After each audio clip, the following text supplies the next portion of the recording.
कहानी एक ऐसी लाहौरी अरापत्ती के ज़वाल की जो कि लग्जरी लाइफ गुजार रहा था। और क्या हुआ कि आज वो लाहौर की सड़कों पर बाइकियां चलाने पर मजबूर हो गया। वीडियो पूरी देखें।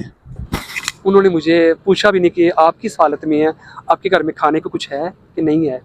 उन्होंने ये भी नहीं पूछा। यहाँ तक कि मेरा एक्सीडेंट हो गया तो मुझे अपने बड़े क्लोज रिश्ते वालों ने मुझे उस वक्त बात मुझसे किया, पूछा है जब मैंने इसका प्लस्तर उतार दिया हाथ का। उसके बाद वो भी टेम्परेली सा, मैं ऐसी मसरूफ़ था, मैं ऐसी भी कौन सी मसरूफियत कि अपने मेरा फ़ोन भी नहीं उठाया जाता, मेरा फ़ोन भी नहीं उठाया जाता।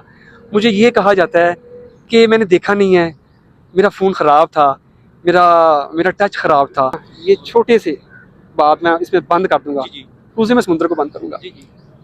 समुद्र पी जाए, अपने होंठ खुश्क रखे, लोग आपको खा जाएंगे, लोग आपको धेड़ देंगे, लोग आपको चीर देंगे, लोग आपको बर्बाद कर देंगे। सब वो देता है, वो देता है, वो देता है और वो देता ही रहता है। आपको दुनिया नहीं जीने देती। जी अस्सलाम वालेकुम नाजरीन, आज मैं एक न्यूज़ स्टोरी के साथ आप लोगों के सामने हाजिर हुआ हूँ। आज की जो स्टोरी है वो बड़ी इंटरेस्टिंग है। मेरे साथ इस वक्त जो है मुदस्सिर भाई मौजूद हैं।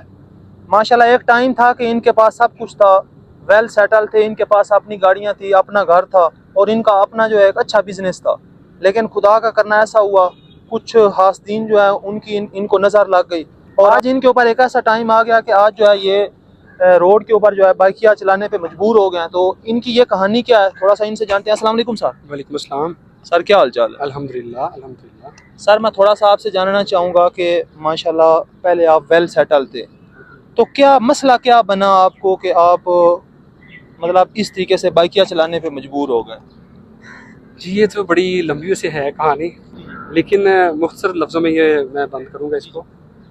मैंने माशाल्लाह मेरा होलसेल का लेडी सूट का माशाल्लाह कारोबार था मेरा। तो वो जो कारोबार था आपको पेरेंट्स की जानिब से मिला था या आपने खुद वो स्टार्ट किया था?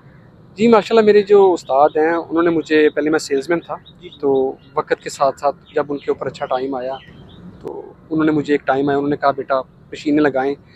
मैं मैन्युफैक्चर भी था और होलसेलर भी था। उन्होंने खुद मैं फैक्ट्री लगवा के दी। उसके बाद उन्होंने कहा तुम अब कमाओ और खाओ। आहिस्ता आहिस्ता आहिस्ता आहिस्ता अल्लाह पाक ने मेरी ऐसी बाजू पकड़ी कि मैंने अनारकली में अपनी दुकान परचेज़ करने का मामला भी उठा लिया और अल्हम्दुलिल्लाह मैंने दुकान ली, बहुत अच्छी दुकान ली। दनीनाम रोड में मैंने अच्छी दुकान ली थी।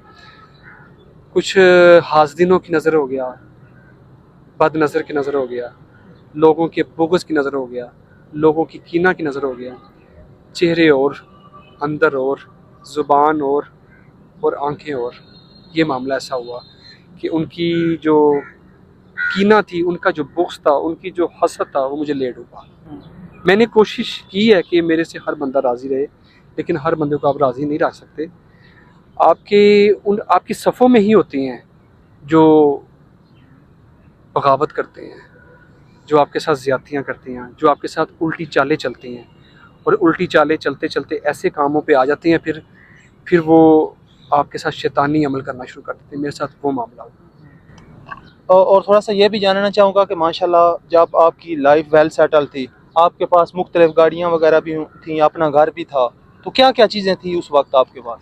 जी माशाल्लाह घर तो मेरा, माशाल्लाह मेरे वालिद साहब की तरफ से था मुझे अल्हम्दुलिल्लाह। एक नहीं दो घर थे। एक मैंने खुद कहा, अच्छा जब था मैं, मेरे ऊपर वक्त बड़ा अच्छा था, मैंने अपने वालिद साहब से खुद कहा कि एक मेरा भाई रख लेगा, एक मैं रख लूँगा। उसके बाद मैं एक बहुत बड़ा मकान परचेज़ करना चाह रहा था। मेरे वालिद साहब ने कहा बेटा जो आपने पहले दुकान ली है, पहले इसकी पेमेंट क्लियर कर लो, इसका मामला पहले कर लो, ताकि उसके बाद फिर हम घर ले लेंगे। घर में गाड़ी भी थी, घर में एसी है, घर में खाना पीना खुला है, लग्जरी लाइफ है माशाल्लाह। ये कह सकता हूँ कि जिस घर में गोश्त नहीं रानें आती हों तो वो घर कैसा होगा। आप इसी से हिसाब लगा लें कि मैं गोश्त नहीं लेके आता रहा, मैं पूरी पूरी रानी लेके आता रहा हूँ अपने घर में, मैं फलों के शापर लेके आता रहा हूँ। मेरे वालिदैन ने मुझे बड़े अच्छे तरीके से पाला है, मेरे वालिदैन ने मुझे बड़े लाडों से पाला है। मेरे वालिदैन ने, मैं 4 बहनों के बाद पैदा हुआ, मैं अपने वालिदैन का, अपने बहन भाइयों का बड़ा लाडला भाई हूँ। लेकिन वक्त का ऐसा टाइम भी आया कि शायद उस वक्त कोई पास खड़ा हो भी ना हो, वो खैर एक अलहदा मैटर है, हो जाता है। ये वक्त ऐसा होता है कि साया भी साथ छोड़ जाता है। इस वक्त जो इज़्तिराबी हालत मेरे ऊपर है, इसमें मेरे वालिदैन बड़ी इसमें अजियत में है। मेरे वालिदैन हर वक्त अश्क बहा रहते मेरे लिए, और मैंने कोशिश की है जितना मेरा टाइम सफ़र गुजरा है इसमें मैंने उनसे पूछे बगैर कोई भी काम नहीं किया। कोई कि मुझे ये नहीं हो सकता कि मैंने अपने वालिदैन से ना पूछा हो और उसकी मुझे नदामत होती। ऐसा काम नहीं है। मैंने अपने बहन भाइयों की शादी अपने हाथों से की अल्हम्दुलिल्लाह। मेरे वालिद साहब ने जिस तरीके से मुझे पाला है तो वो मेरे लिए कोई मसला नहीं था। अभी भी अब मुझे रब देगा फिर भी मैं अपने बहन भाइयों को फिर उसी तरह ही मिलूँगा। बेशक इस वक्त मैं बहुत बुरा गिर गया हूँ, इन ड्राइव चला रहा हूँ और ये बड़ा ही मुश्किल काम है। इस तरह का काम है कि मैं अज़मे का मरीज़ हूँ। रात का टाइम जब भी आता है मेरे लिए बहुत मुश्किल हो जाती है, मुझे इनहेलर की ज़रूरत होती है। सर्दियों के दिनों में मैंने अपनी दुकान के शीशे के आगे जो हल्की सी पट्टी होती है हवा की, मैंने उसके आगे कपड़ा लगाया होता था। लेकिन मैंने खुद इन ड्राइव चलाई है सर्दियों के महीने में, जो पो माह का महीना होता है जिसमें इतनी सर्दी होती है कि हर चीज़ पनाह मांगती है।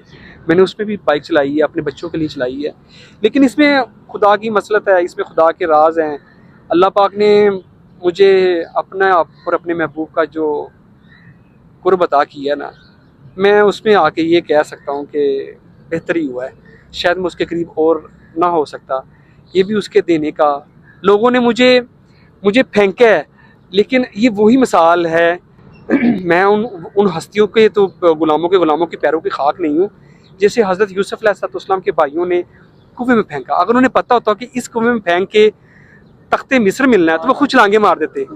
लेकिन आज मुझे ये फ़ख्र ज़रूर है और ये बड़ा शुक्र है उस ज़ात करीम का कि लोगों ने मुझे गिराया है, लेकिन मुझे जो मेरे साइयों की दुआओं से, मेरे माँ बाप की दुआओं से मुझे जो इश्क़ मुस्तफ़ा हासिल हुआ है, अल्लाह का कुर्ब हासिल हुआ है, कसम से करोड़ों क्या अरबों भी होते ना, ये नहीं मिल सकता था जो मुझे अल्लाह ने अता कर दी है।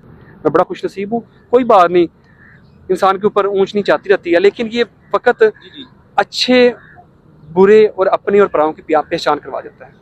थोड़ा सा ये भी सर मैं जानना चाहूँगा कि मसलन जैसे जब आप पे अरूज था, लोग तो बड़े आपके साथ मिलते भी होंगे, रिलेटिव्स भी बड़े आपको सलूट करते होंगे, लेकिन आजकल क्या हालात है? मसलन जब आप पे ज़वाल आया है तो आप किन किन लोगों ने आपका साथ छोड़ा है? वो ये आपने बड़ा इंटरेस्टिंग सवाल किया है। इसमें मैं अपने उन अजीज़ों का, रिश्तों का नाम नहीं लेना चाहूँगा। एक पर्दा रखता हूँ, रब ने मेरे गुनाहों का पर्दा रखा हुआ है। मेरा फ़ोन भी नहीं उठाया जाता, मेरा फ़ोन भी नहीं उठाया जाता।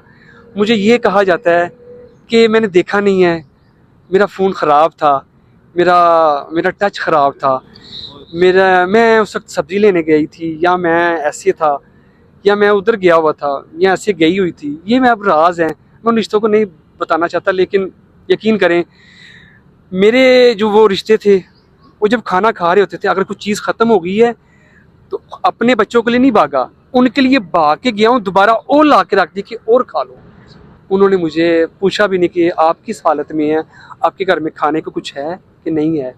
उन्होंने ये भी नहीं पूछा। यहाँ तक कि मेरा एक्सीडेंट हो गया तो मुझे अपने बड़े क्लोज़ रिश्तों वालों ने मुझे उस वक्त बात मुझसे की है, पूछा है, जब मैंने इसका प्लस्तर उतार दिया हाथ का। उसके बाद वो भी टेम्परेली सा, मैं ऐसी मसरूफ़ था। मैं ऐसी भी कौन सी मसरूफियत कि अपने रिश्तों को भूल जाएं, अपने खून के रिश्तों को भूल जाएं। ये वो मेरे लिए बड़ा मुश्किल टाइम था। उस वक्त मैंने दिल पे एक बात ज़रूर लिखी थी कि अल्लाह पाक अब मुझे नवाजेगा ना तो मैं अपनी औलाद पे खर्च करूँगा। मुझे शायद सज़ा भी उसी चीज़ की है कि मैंने जब अल्लाह पाक ने नवाजा तो मैंने अपनी औलाद का नहीं सोचा। मैंने और ही देखता रहूँ कि इसको भी दे दूँ, उसको भी दे दूँ, उसको भी दे दूँ।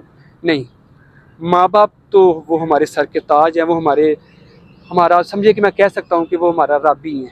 ठीक है, जब वो राज़ियों को रब मिल गया तो उसके अलावा जो रिश्ते हैं ना, कोशिश बंदा करे कि अपनी औलाद का सोचे। ये नफ्सा नफ्सी का आलम है, कोई किसी का नहीं होता। सर थोड़ा सा ये भी जानना चाहूँगा कि कैसे, मतलब सबसे पहले कौन सी आपने चीज़ बेची, फिर एक नौबत आई कि आपने घर भी बेच दिया, वो सिलसिला कैसे रहा?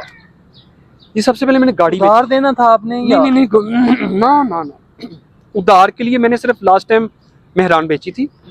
वो भी एक लहदा एक कहानी है। सबसे पहले मैंने गाड़ी बेची है कि मैं ना अपने जो बिज़नेस है उसको डिस्टर्ब नहीं करता।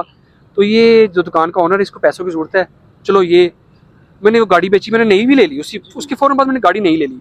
लेकिन मैंने घर बेचा दुकान के लिए, वो दोबारा नहीं मैं ले पा रहा। वो मेरे पैसे भी ज़ाया हो गए, दुकान की पेमेंट भी दी और दुकान भी हाथ से चली गई। वो सबसे ज़्यादा मुश्किल मुझे हो रहा, क्योंकि बच्चों के लिए छत होना ज़रूरी है, वो भी नहीं मेरे पास है। मैं एक कमरे में गुजारा करता हूँ, मेरे 3 बच्चे, 3 बेटियाँ और 2 बेटे, हम 5 मेरे बच्चे हैं और 2 हम मियाँ बीवी, 7 हम फर्द हैं घर के। तो एक कमरे में गुजारा करते हैं, उसी में अटैच बात है, उसी में गुजारा करते हैं। शुक्र अल्लाह की ज़ात का। इस हाल सर मैं जानना चाहूँगा कि आप जो है आप इन ड्राइव पे बाइक चला रहे हैं तो एक दिन का आप कितना कमा लेते हैं? भाई मैं दमे का मरीज़ हूँ। होता है कि कभी कभी 1000 1200 1500, कभी होता है कि थोड़ी सी तबीयत और मौसम अच्छा हो तो कभी कोई राइडर अच्छा मिल जाता है जिसको अल्लाह पाक ने बिसात दी होती है, उसकी 300 की राइड है वो 500 पकड़ा गया, ऐसे एक दो बंदे मिल जाएं तो वो बंदा अब 2000 तक चला जाता है, अदरवाइज़ 1500 से ऊपर नहीं जाया जाता और जिस्म चकना चूर हो जाता है, मुश्किल हो जाती है। 44 ईयर मेरी उम्र है तो मुश्किल है, बड़ा मुश्किल काम है, ये मजबूरी है। अब और कोई काम भी नहीं है, कोई ये सासा भी नहीं है कि मैं कुछ बेच के कुछ अपना काम कर लूँ, उस पर तवक्कल ज़रूर है, वो गैब से मदद भेज रहा है और भेजेगा इंशाल्लाह। और सर क्या आप समझते हैं कि ऐसा कौन सा मतलब आपके माइंड में भी कोई आता होगा कि ये मैंने गलती की जिसकी वजह से मुझे इस नौबत तक पहुंचना पड़ा है? नहीं, मैं इस पे ये कहूँगा, पाक ज़ात रब की है, ख़ताकार होना, गुनहगार होना ये इंसान होने की दलील है, ठीक है। वो तो गफूर रहीम, वो माफ़ करने वाला, दुनिया नहीं छोड़ती। जब आप खा रहे होते हैं लोग तब भी आपके ऊपर हसद करते हैं, पहले आपके ऊपर हसद करेंगे कि इसके पास क्यों आ गया है, और जब आप गिर जाते हैं तो फिर लोग बातें करते हैं, फिर आपके ऊपर बहतान लगते हैं, फिर आपके अंदर कीड़े निकाले जाते हैं, फिर आपको कहा जाता है कि इसकी ये गलती होगी। नहीं, अल्लाह तो माफ़ करने वाला है, वो नहीं कुछ कहता, वो तो 70 माओ जितना प्यार करता है। अगर वो सजाएं देने पे रिज़्क़ खींचता तो फिर जो लोग यहूदी हैं, क्रिश्चियन हैं, जो उसको मानते नहीं हैं, तो फिर तो उससे उनको तो राज़ खाने को दे ही ना। नहीं, ऐसी बात नहीं है, ये लोगों की चालें होती हैं। तो इसमें मैं नहीं कहूँगा ख़ता, कोई भी इंसान मुकम्मल नहीं है, इंसान तो है ही ख़ता का पुतला, ठीक है।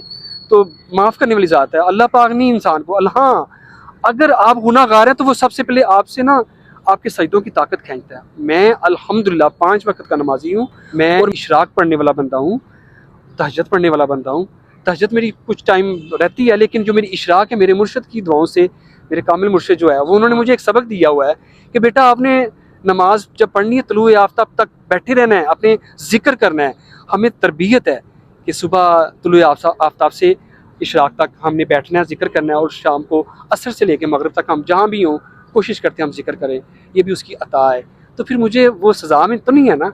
मेरे तो मुर्शिद तो मुझे कहते हैं कि बेटा आपके ऊपर आजमाइश है, मैं आजमाइश के काबिल भी नहीं हूँ। मैं बड़ा लास्ट पे देखने वालों को कोई पैगाम देना चाहूँ? ये छोटे से बात मैं इसमें बंद कर दूंगा, जी जी उसे मैं समुद्र को बंद करूंगा। जी जी।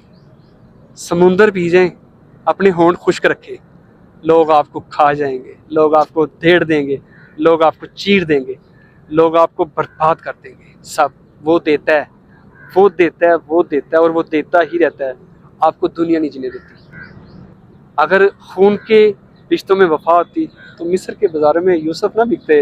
बस अपनी सफ़ों में ही होते हैं, चेहरे नज़र आ जाते हैं, लेकिन फिर भी आप में आला ज़रफ़ी हो तो आप सब कुछ छुपा जाएंगे। आप कोशिश करें, चलें ही इस तरह, क्योंकि किसी ने ना मौलाना रूमी से पूछा कि कौन सी धुन हराम है, तो उन्होंने फरमाया कि आप खा रहे हो और आपके चम्मच की, आपके बर्तनों की धुन साथ वाले घर में चले जाए। इसका मतलब है कि हमें छुपा के तमीज़ से और एक लिमिट में रह के पर्दे में हर काम करना चाहिए। छुपा हुआ काम अच्छा होता है, लेकिन जायज़, नाजायज़ नहीं। नाजायज़ काम तो वो छुप के भी और ना छुप के भी वो गलत है। आपको अल्लाह रिज़्क़ देता है तो इस तरीके से चलें कि किसी की दिल आज़ारी भी ना हो, और इस तरीके से चलें कि कोई आपकी मदद के बगैर रह भी ना सके। इस तरह का काम करें। सर बहुत बहुत शुक्रिया आपके टाइम का। आपकी मेहरबानी। नाजरीन तो ये थे मेरे साथ मुदस्सिर भाई जिनकी कहानी आप लोगों ने जो है अल्लाह पाक के ऊपर पूरा उनको यकीन है, क्योंकि देता भी वही है और अगर छीनने पे आता है तो छीनता भी वही है। तो इंशाल्लाह सर हम उम्मीद करते हैं कि अल्लाह पाक जो है मज़ीद आपके जो रिज़्क़ है उसमें बरकत देगा जी। तो सर बहुत बहुत शुक्रिया आपके टाइम का। बहुत शुक्रिया जी, बहुत शुक्रिया। नाजरीन वीडियो को ज़्यादा से ज़्यादा शेयर करें, अपने होस्ट को इजाज़त दीजिए, अपना ख्याल रखिए। अल्लाह निगहबान।